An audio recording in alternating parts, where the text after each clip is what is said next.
Hello friends, तो इस video में आप सभी का स्वागत है जिसमें हम आज बात करेंगे क्लास 10th के लिए साइंस, जिसमें हम पढ़ रहे थे दूसरा चैप्टर। और दूसरे चैप्टर में भी हमने अम्ल और क्षार की बातें किए थे। अभी हम बात करेंगे कि पीएच स्केल क्या होता है या पीएच पैमाना जिसको बोलते हैं वो क्या होता है, उससे क्या क्या चीज़ें की जा सकती हैं, कैसे अम्ल है क्षार है, कितने नंबर का रहेगा तो अम्ल बोलेंगे क्षार बोलेंगे, ये चीज़ अब हम देखेंगे। ठीक है, तो जैसे कि उदासीन होता है तो कितने नंबर पर होता है उदासीन, समझ में आया ना। तो वो सब चीज़ देखेंगे।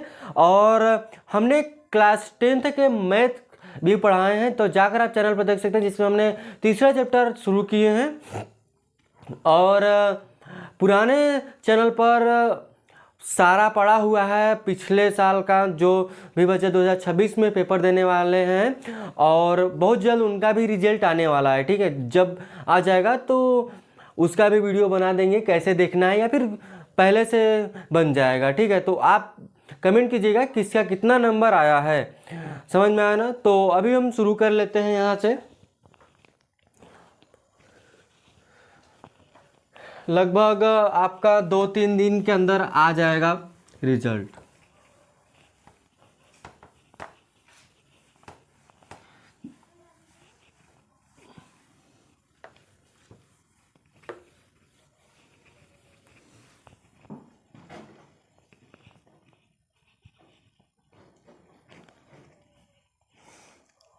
लिखते हैं यहाँ से। हमारा ये चैप्टर कौन सा है, अध्याय की बात करते हैं तो अध्याय है 2, अम्ल क्षारक एवं लवण। अम्ल क्षारक एवं लवण।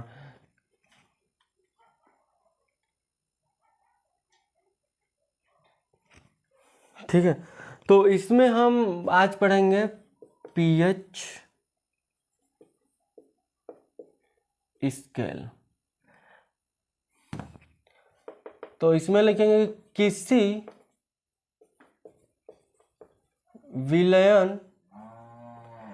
विलयन में उपस्थित हाइड्रोजन प्लस आयन की सांद्रता प्लस आयन की सांद्रता ज्ञात करने के लिए एक स्केल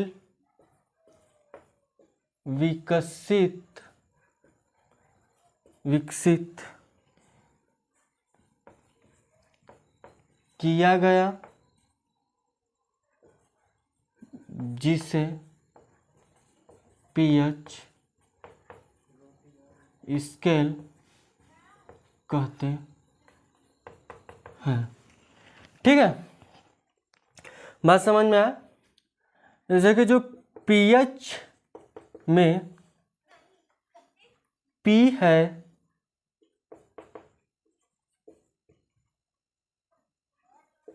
पुष्पांश, जिसको बोलते हैं पोटेंज,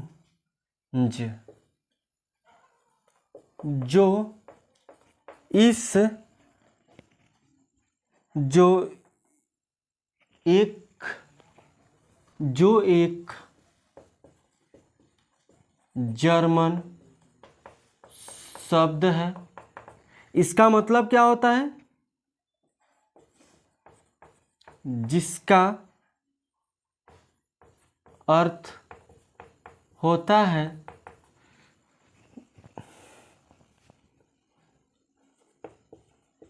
शक्ति।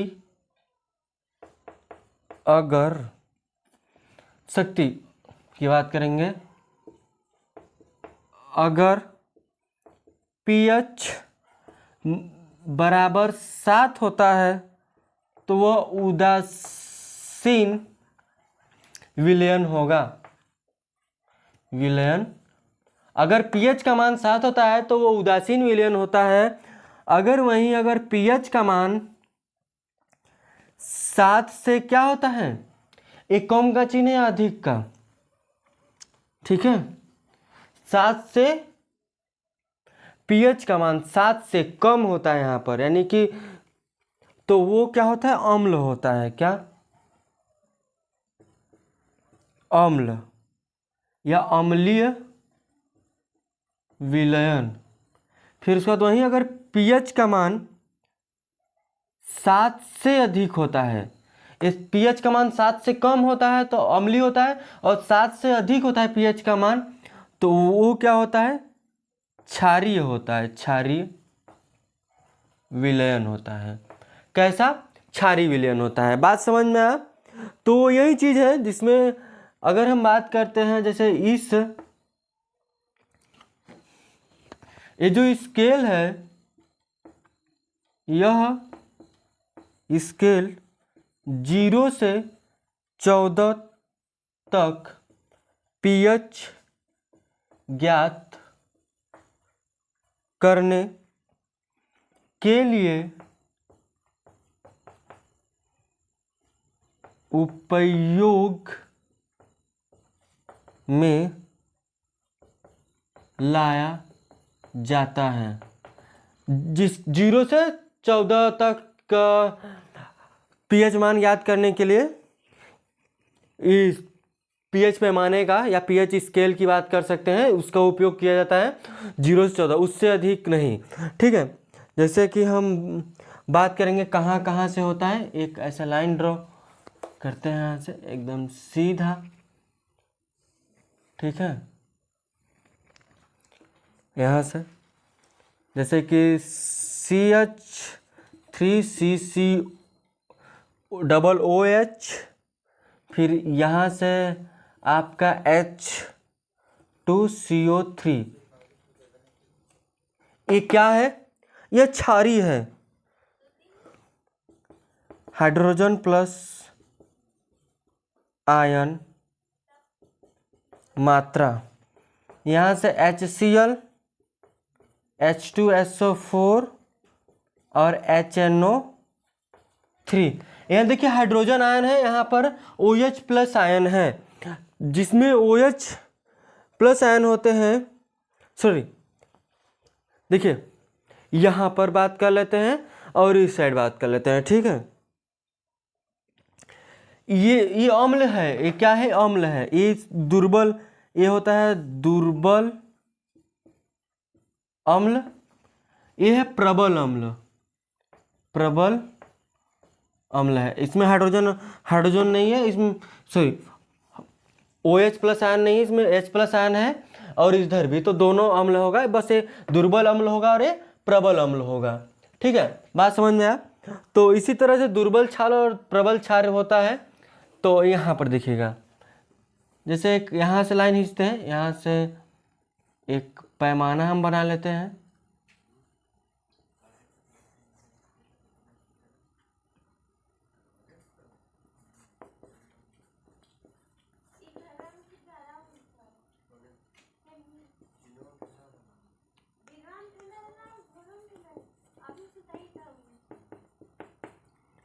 यहाँ पर हम लिखते हैं NaOH KOH, potassium hydroxide, sodium hydroxide,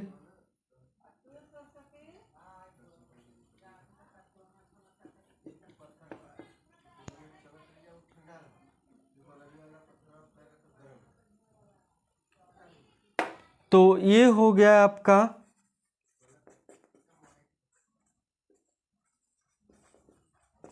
दुर्बल अम्ल, सॉरी दुर्बल क्षार, और ये हो गया प्रबल क्षार, ठीक है।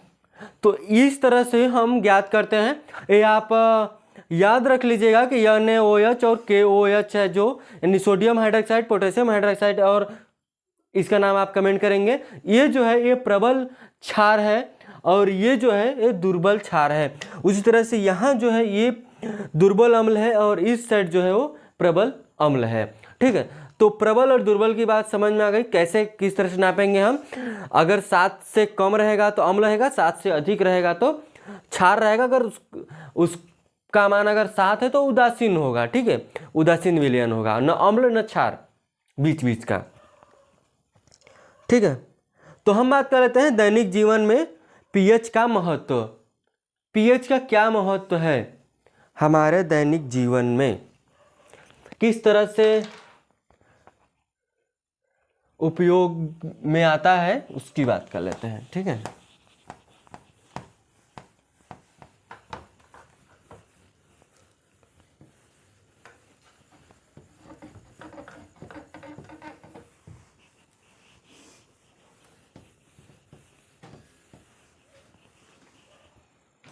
तो अगला हेडिंग है दैनिक जीवन में पीएच के महत्व। ठीक है, तो यहाँ से बात कर लेते हैं जैसे कि पौधे एवं पशु पीएच के प्रति संवेदनशील होते हैं। तो ये जो है पौधे जो हैं, ये पशु मतलब पशु में हम लोग भी आ जाते हैं, तो पीएच के प्रति संवेदनशील होते हैं। किस तरह से संवेदनशील होते हैं पीएच मान के प्रति? तो जो हमारा शरीर है, हमारा शरीर 7 से 7.8 पीएच परास, यानी कि जिसको रेंज बोलेंगे, में या के बीच कार्य करता है। तो जो हमारा शरीर है वो 7 से 7.8 पीएच परास या रेंज के बीच कार्य करता है। ये हमारे शरीर की बात हो गए। वही अगर हम मिट्टी की पीएच की बात करते हैं तो मिट्टी का पीएच, मिट्टी की पीएच की बात कर लेते हैं तो देखिए,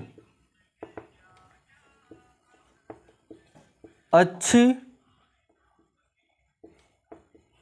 उपज के लिए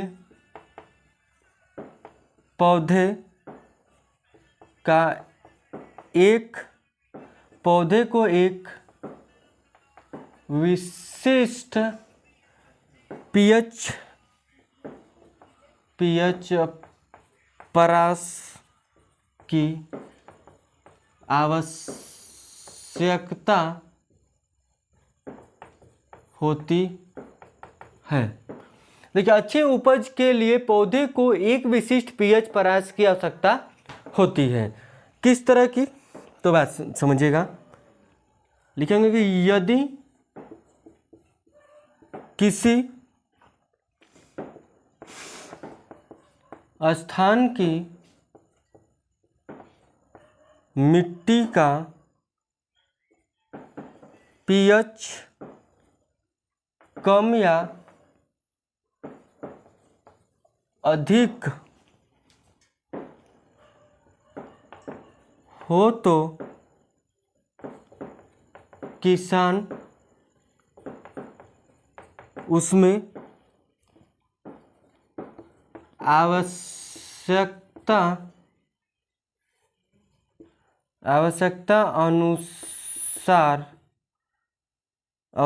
अनुसार और नहीं आता इसमें, अनुसार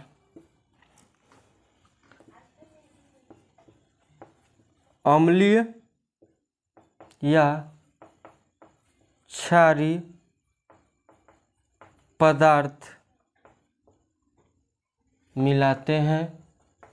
ठीक है, ये जो इसका उपज है, अच्छी उपज के लिए पौधे को विशिष्ट पीएच प्रयास की आवश्यकता होती है। यदि क्या लिखा है कि यदि किसी स्थान का पीएच मान कम या अधिक होता है तो उसके किसान अब उसमें आवश्यकता के अनुसार अम्लीय या क्षारीय पदार्थ मिलाते हैं। ठीक है, अब उसका जिस तरह से हो, क्योंकि अगर कम हो जाएगा बहुत ज़्यादा तो तभी भी उपज नहीं होगा, या बहुत कम हो जाएगा फिर भी उसमें उपज नहीं हो पाएगा। ठीक है, वो बैलेंस बनाकर चलना पड़ता है। आगे देखते हैं यहाँ से हमारे पाचन में किस तरह से महत्वपूर्ण है। लिखेंगे हमारे पाचन तंत्र का पीएच। अब हमारे पाचन तंत्र में पीएच का मान कितना होना चाहिए कि खाना अच्छे से पच जाए, या फिर बहुत ज़्यादा ना हो या बहुत कम ना हो, तो उसकी बात कर लेते हैं। ठीक है, जैसे कि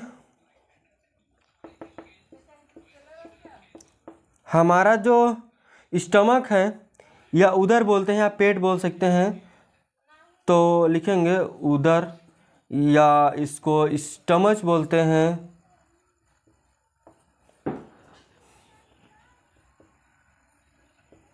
हाइड्रोक्लोरिक अम्ल HCl उत्पन्न करता है। ठीक है, जो हमारा पेट है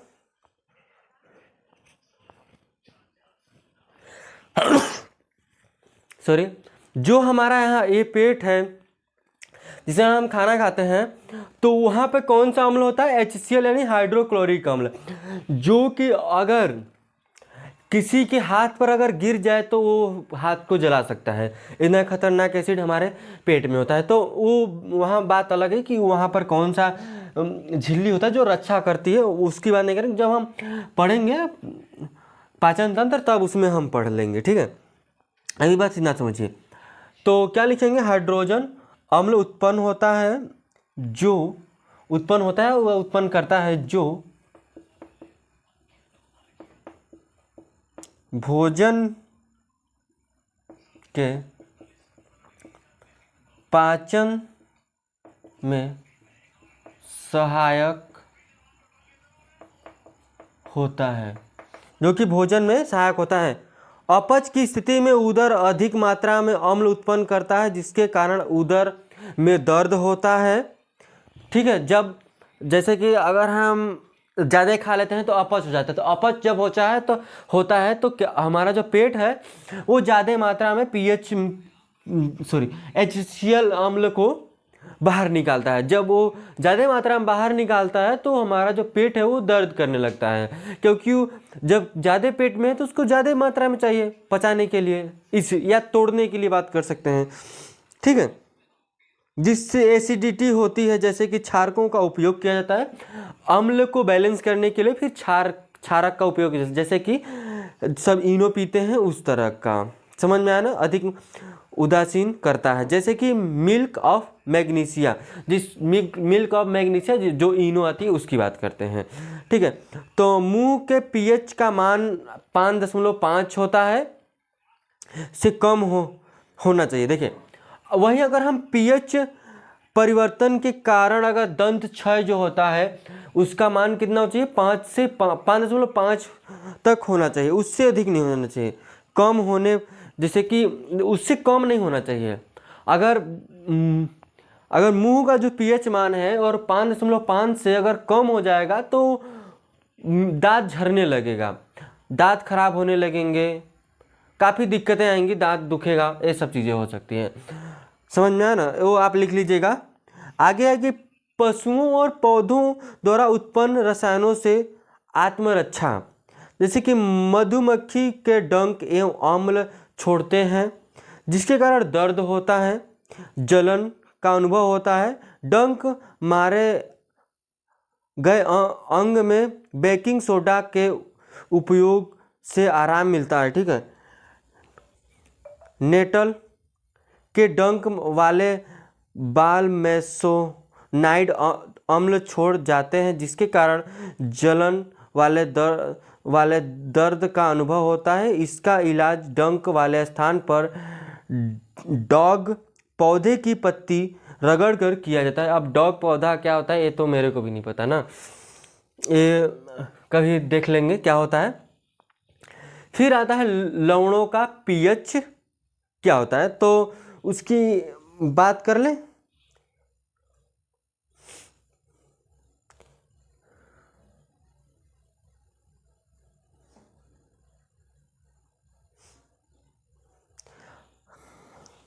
चलिए वो कुछ खास है नहीं, तो हम नेक्स्ट वीडियो में ये चैप्टर कंप्लीट हो जाएगा।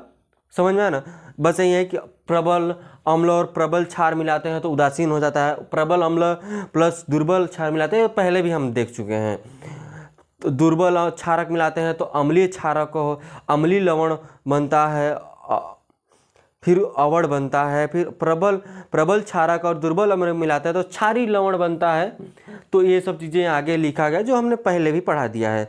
तो आगे बात करेंगे साधारण नमक से रसायन, जैसे कि सोडियम हाइड्रोक्साइड बनाना, विरंजक चूर्ण, इन सब चीज़ों के बारे में बात करेंगे नेक्स्ट वीडियो में, जो कि नेक्स्ट वीडियो में ये लेक्चर चैप्टर खत्म हो जाएगा। ठीक है, तो बस हमारे साथ इसी तरह से बने रहिए, और जो भी आपको दिक्कत आती है आप कमेंट कर सकते हैं। तो चलिए आज के लिए बस इतना रखेंगे। धन्यवाद।